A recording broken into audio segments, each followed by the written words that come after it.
Now on the air from the state of Florida, where our 45th president temporarily resides until his triumphant return to that big house on Pennsylvania Avenue in 2024.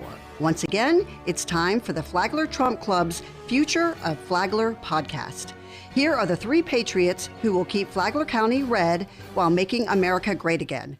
Your host, Trump Club President Mike McElroy, along with Trump Club Vice President and Palm Coast City Councilman Ed Danko, and Trump Club Board Director, better known as the Shadow Mayor of Palm Coast, Allen Lowe.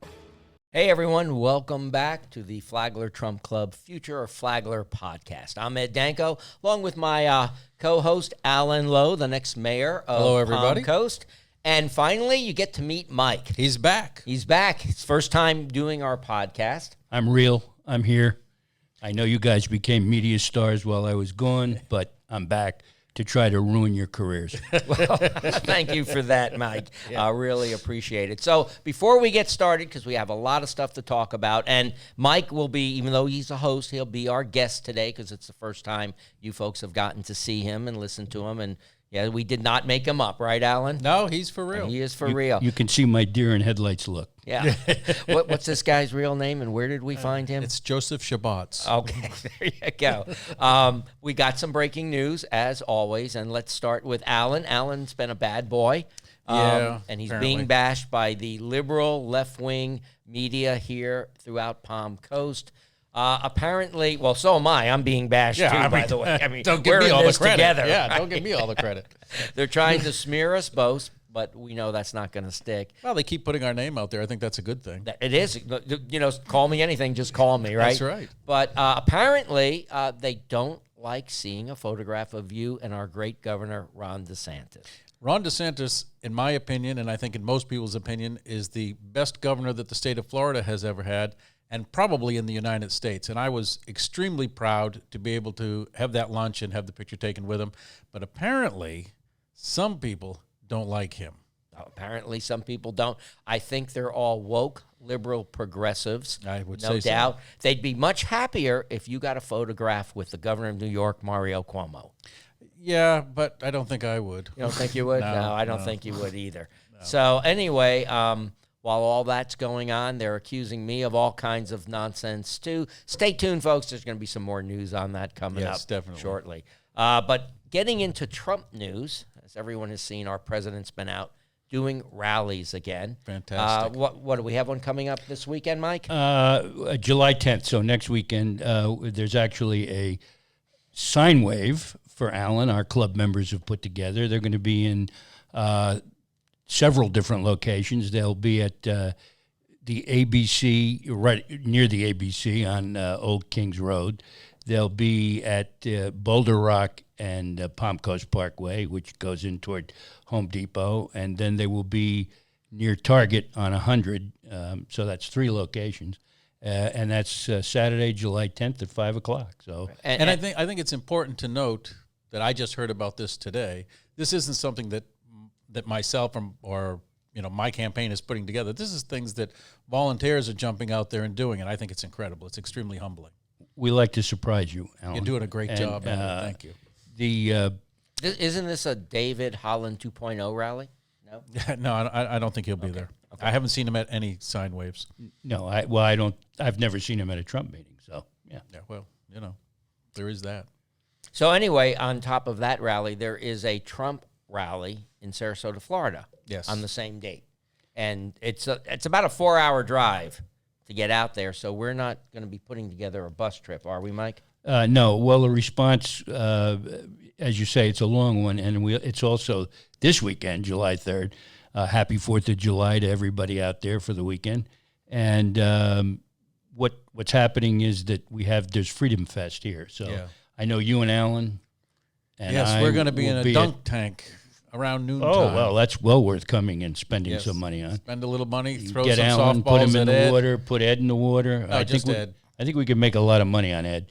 And well, don't forget Joe Mullins is going to be there. Okay, yeah. so well, we'll quadruple it up. So, all of the woke progressive Republicans who are against your campaign have an opportunity to come out and and dump you in the tank along Yeah, with I Ed think it would and be great. Joe Mullins. The problem is we all know these liberal Democrats are just too cheap to reach in their Oh, pocket. that's true. and- $5 is a lot of money. Well, It's but a lot of money. There's some liberal woke Republicans. They have money and they may yeah, but spend it. you know the free paychecks coming down from the federal government have been cut off by our great governor, so they may not want to spend the $5 that we gave them. They may all have to go back to work again. Is that what you're It's a saying, four-letter Alan? word, you know. They're not going to like that. No. No, probably not. So anyway, we will be keeping an eye on the Trump rallies that are coming up here in Florida. And when they get close enough to us here in Palm Coast, like let's say Orlando, Jacksonville, or Daytona. And Sanford. Yeah. They were in Sanford. Yeah, we'll We we'll will work on some hopefully have buses, enough right? members to get a bus. Yes, that was my thought when we put out the information on the July 3rd rally, but we didn't really.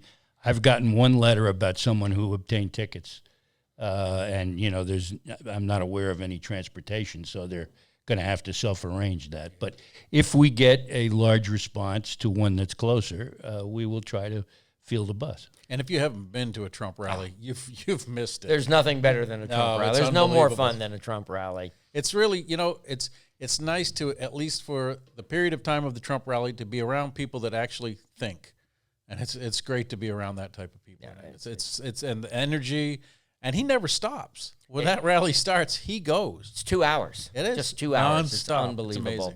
amazing. And if you do go to a Trump rally, you've never done it before, get there early. You're going to have to stand in line. But, you know, you meet some wonderful people in those lines. I mean, do. they're fabulous. And they'll have food trucks set up and everything and porta potties and everything. And they give out free water. So you're not going to be dying in line. You're going to actually be having fun with some great people. Get there early. The sooner you're in line, the closer you get To the and stage. and you can get pretty close if you're up line first. So get up there and get in there, and you're going to have a lot of fun.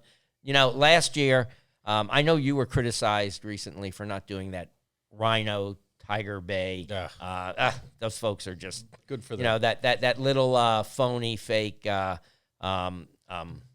I wouldn't even call it a debate. It's No, I more- told them in advance I had a conflicting Yeah. time, but people don't want to hear that. Yeah, well, I'm going to admit something. Last year, when I was running, I was invited to do Tiger Bay, and I told them I had a previous scheduled event, and I did. And that event was going to the Trump rally in Jacksonville.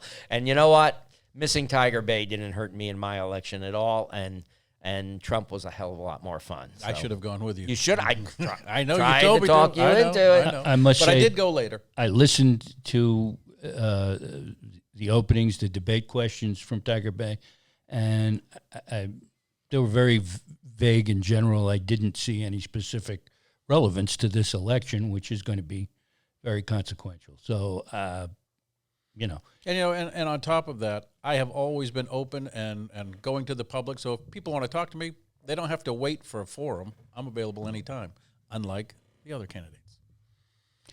Well, you've been pretty specific on the issues that face the city. So those being number one, taxes. Yeah, no taxes. As you've pointed out, I think Or no tax increases, I should say. 97% or something like that. You know the figures better than I do of our tax base here is 92% comes from the residential. residents. Yeah. So that's a low figure. We don't have a lot of business here picking up taxes. And what that means is any development that happens brings in more residential and requires more police, more fire, more services, more sewers, and all of those things obviously cost money. So it matters whether you're spending that money on, I don't know, say a pickleball tennis complex, a golf course that loses money, amenities, as the previous mayor liked to refer to. These are all taxpayer-funded amenities, and they might be better spent on things like swales, lighting, sidewalks. The things that people are actually asking for. And the newest stage of development that we're seeing is the up-and-coming one that we see a lot about is affordable housing, higher density affordable housing. And we're beginning to see local tax breaks to developers and local regulations being loosened to permit that. And one of the things that attracts developers about that is that they get tax credits that they can sell to investors. And those tax credits go on for 10 years, so long as the housing is built as it is. Now, in Flagler County, and you can look this up, if you look at the median income, according to the U.S. Census Bureau, it's somewhere around $53,000 a year. The median rent is somewhere around $1,300, although that may have moved, so rent or mortgage payments. So the median income is well within the ability to pay for housing costs here. What isn't obviously well able to pay for housing costs here is those that are below that median income, and may even be at the lower end of that. Now, if government supplies that, there's a cost, and the cost is shifted to, again, the homeowner, the taxpayer. The people that own and rent can pass the costs on to the renter, but the homeowner, who might be a retired person or a retired couple, might be a young couple with kids, they all have to absorb that increase for the largesse, the generosity of government when it brings in that kind of density development. So your opponent says he's for smart development, whatever that means. Yeah, who knows? Where do you stand on this development stuff? Where do I stand on the development? Well, as has been said by people before, I can't live in downtown Manhattan. I can't afford to live there, so I have to live where I can afford to live. And yes, we need to have all forms of housing in Palm Coast, but we don't need to put the burden of the cost of housing onto other people. We need to make sure that we have high-quality development that's going to bring up the economy in Palm Coast. And we need to make sure that we need to make sure that we keep the burden of taxes off of the residents. And I think, Ed just the other day, along with Victor Barbosa, shot down a half-cent sales tax increase. Yeah, we did kill it on the city level, and it wasn't even our sales tax. It was the county sent it over to us to ask us to give them an approval letter just to get on board with their plan. And my point was, this is your tax increase. It's not our tax increase.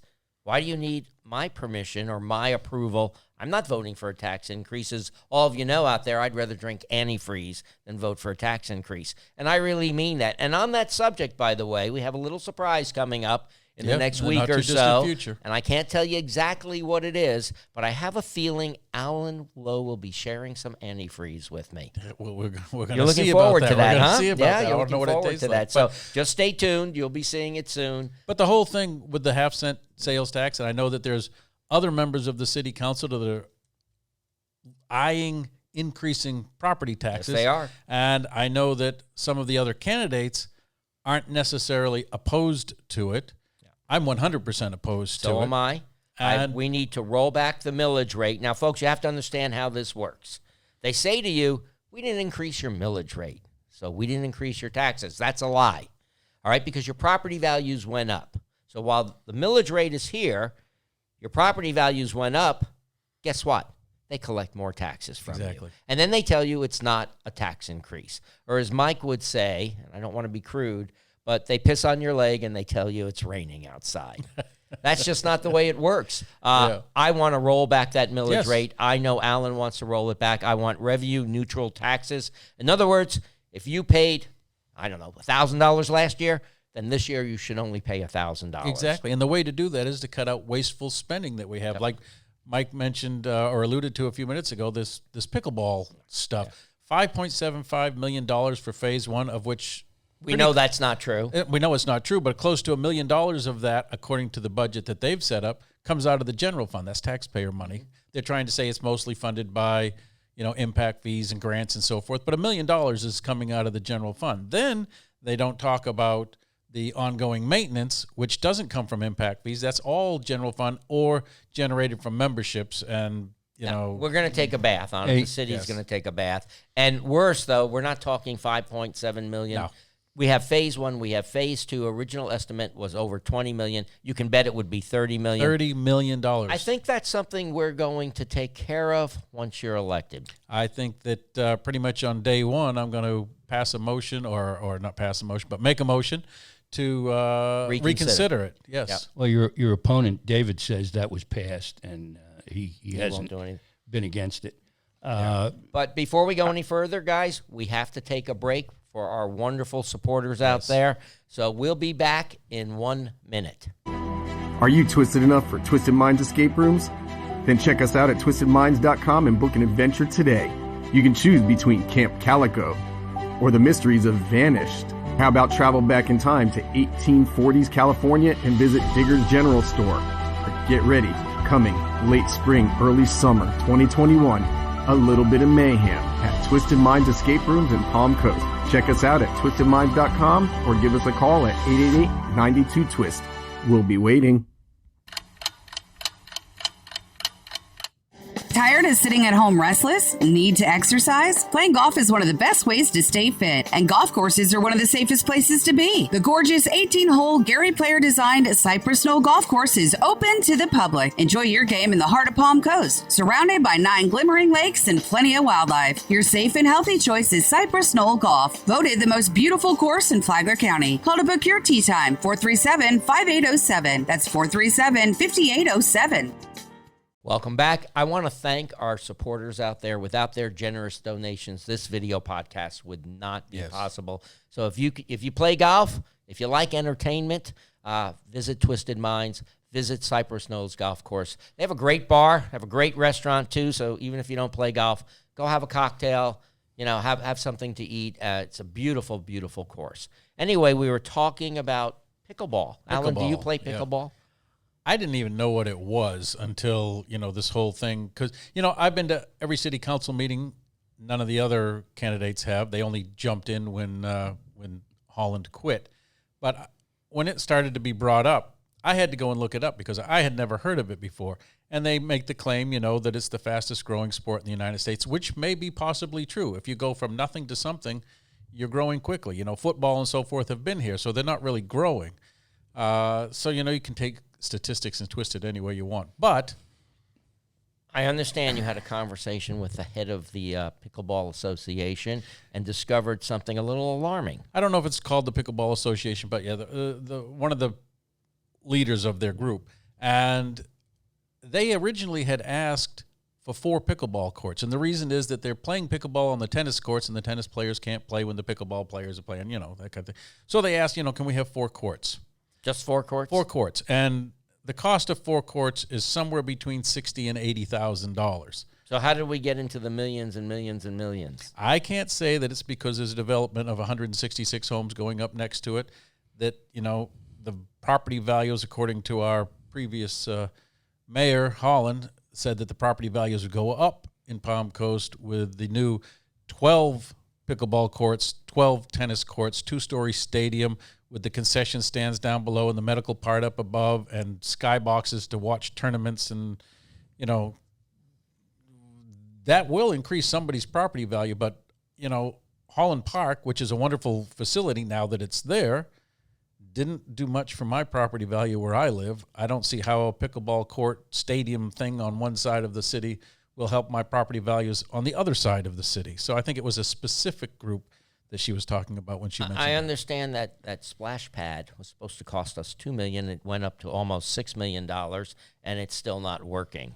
Another Holland grandiose scheme that just didn't quite. By the way, Melissa, if you're out there, if you're watching, and I know you do because you miss me, you're more than invited to come on this podcast anytime you wish. We'd love to have the opportunity to talk with you and ask you a few questions. So give me a call, Melissa. So moving on to other stuff here. President Trump stuff. Yes, well, that's... Let me put on my glasses here because this is breaking news. A grand jury in Manhattan filed criminal indictments Wednesday against former President Donald Trump's company and its longtime chief financial officer. Those criminal charges against the Trump organization are the first results of an investigation by the New York Attorney General. I can't pronounce her first name, but her last name is James, who just so happens, wait for it, to be a Democrat. Are you surprised? No. No surprise there. During an interview with Sean Hannity last night, Trump called these charges total nonsense and said he would fight this New York radical left prosecutor. Any reaction on this? Well, it's curious. I don't know how long the prosecutors have had President Trump's tax returns, but it's been a while.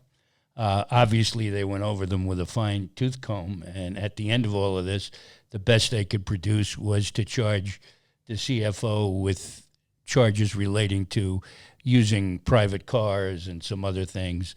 Not a very... Nothing major here. For the expenditure between the state attorney general and Vance's Manhattan District Attorney's office, it's certainly nothing earth-shaking. Now, you could speculate that the charge against the CFO is meant to get him saying things that the prosecutors would like him to say. I don't know if that will be successful. They're going to try to make him flip against his boss. That would be the hope, I'm sure. Yeah.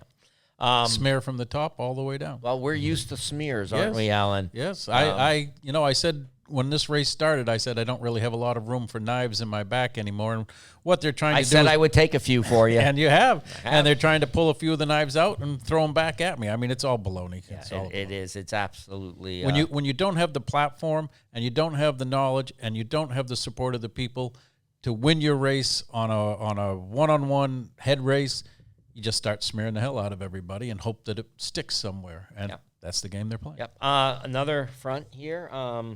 That same interview with Hannity Wednesday night, President Trump announced that he has made up his mind about running in 2024. And he's not revealed that decision, but I have no doubt. I know what it is. The rallies and everything. Yeah.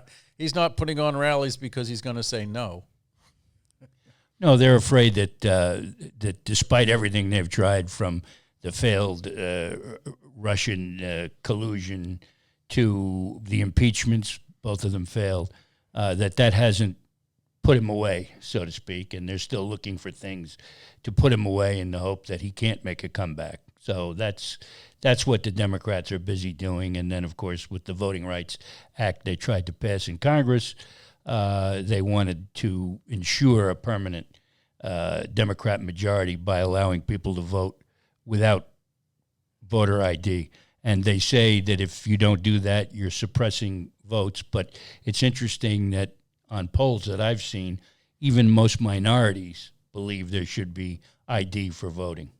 Yeah, and I saw a list the other day, and I wish I had brought it with me, but it was all the things that you could not do without a valid ID. Like drive a car, get on an airplane, buy alcohol. On and on and on. It's just an endless list. You can't get your Social Security without an ID. You can't get Medicare without an ID. You can't go into a doctor's office and have a doctor's visit without your ID. Yeah. It's just, so for these folks to say that this is somehow discrimination, everybody has an ID. Yeah. But again, they want everyone to just be able to vote once, vote often. Doesn't matter where you came from, doesn't matter if you're a citizen. They just want their votes. Just vote. What's that bill called? H.R. 1, I believe? Yes, that was a failed attempt, but they got no support from the Republicans. And that's why I think what we're trying to do in the Trump Club is so important. Now that President Trump is not in office, local and state politics become even more important. Local and state government are a shield to protect us from the overreaching federal government, and we need a philosophy of government doing what it has to do and no more than it has to do, and that's what we support because that's freedom. The bigger the government, the smaller the individual, and we need to remember that. That's what we're trying to do here in Palm Coast. And coming back to the Palm Coast elections and why they're so consequential is that we see a lot of dark money being funneled through PACs to smear Allen in this campaign. And if you look at what those PACs represent, some of them are even vendors for one of your opponents. Yes. So he has made payments to one PAC that is the individual involved in the corporation is a medical PAC. Not surprising, given how many millions did we give to? Yeah, well, we gave 2.5 to Jackson University, and this is a university that makes hundreds and hundreds and hundreds of millions of dollars. And then we gave another, 1.5 to Mednex. So, by the way, this Jackson University thing, they're going to come down here, open up a little office, and create a whopping 14 jobs. And the loan to them wasn't one interest-free and one forgivable? Yes, totally, yes. So they get the money. But it's not like they need the money. They'd rather take it out of the taxpayers' pockets here in Palm Coast, though. I voted against this. And I'm all for economic development. We need to have economic development. But if Palm Coast is a great place to do business, why do we have to pay them to come here? That's what I said. I said, you're more than welcome to come. Well, but don't expect us to front the bill. You're speculating with taxpayer money. I agree. You're Well, if they picking were- winners and losers. Your former mayor was fond of referring to public-private partnerships, which were dubious. For instance, the one we have relationship with a company here that had its hands in the city business and was also the employer of the former mayor, and that she, in fact, solicited business on behalf of using her city position. Yeah, So, by the way, Melissa Holland, if you're still watching, again, you're invited to come on here and defend your positions, and we'd be happy to ask you a few questions. I'm sure you would love to answer them. So give me a call, Melissa. You have my phone number. I want to explain quickly political PACs because I'm getting a lot of people don't questions about PACs. Alan, do you want to explain it? Well, yeah, a political PAC, also called a political action committee. Or dark money. Or dark money, because people can put all the money they want into a PAC, and it really doesn't get reported anywhere. And what it does is a PAC can do things, a candidate can accept up to $1,000 donation in our Local races here races, in Flagler. yes. So, these big corporations, the most they could give would be $1,000. So what they do is they set up these, or special interests, they set up these PACs, political action committees, that they dump hundreds of thousands, if not millions of dollars into. There's no limit to what they can contribute. And then they go ahead and they might do a mail out. Can't do it, they can't go to the candidate and say, we're going to do a mail out for you, and then the candidate interacts. They can't do that. But they could design their own mailer and send it out to as many people as they want over and over and over. And the candidate does not have to report it. He doesn't have to report it. To give you an example, Alan recently did a mailer. Yes. It went out to 16,000 voters. It cost $8,000. Yeah, $8,000. He had to pay out of his campaign, but a political PAC can just do that mailer for a candidate. There's no accounting. And they can do smear campaigns, and the candidates that they're working on behalf of, so to speak, can sit back with their plausible deniability and say, I don't have anything to do. To give you one quick example, folks, there's TV commercials running now on Charter Spectrum. They're putting it on Fox News. They claim they're the Make America Great Again PAC. Yeah. These folks have nothing to do with President Trump at all. They're just made up a name. And last year they called themselves Trump Team 2020. Trump Team 2020. Well, they were out of a double-wide, rusted-out trailer in Ocala.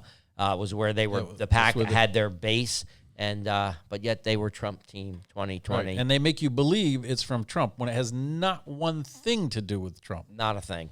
And it's just a shame. So, you got to understand how these PACs work, and they try to persuade you through dishonesty. Yes. They hide behind fake names, and then they smear other candidates. And then the candidates use it as deniable plausibility because they didn't have anything to do with it, but they don't denounce it either. Okay, well, we're about out of time. I want to remind you folks out there that our Flagler Trump Club meets every third Tuesday, right?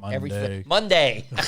I'm getting my days confused. Yes. Every third Monday at the VFW on Old Kings Road. We start promptly at 6:30 in the evening, so show up 15, 20 minutes so you get yourself a good seat because we fill are the packed. room. We fill the room. We have a lot of over folks. 100 people Yep. every time. Yep, we're always getting great guest speakers and stuff. So go to our website, FlaglerForTrump.com. That's Flagler, number 4, not the word, number 4, Trump.com, and you can see who our latest speakers are going to be and when our other events are coming up. So that's about all the time we have for today. I want to thank our sponsors again.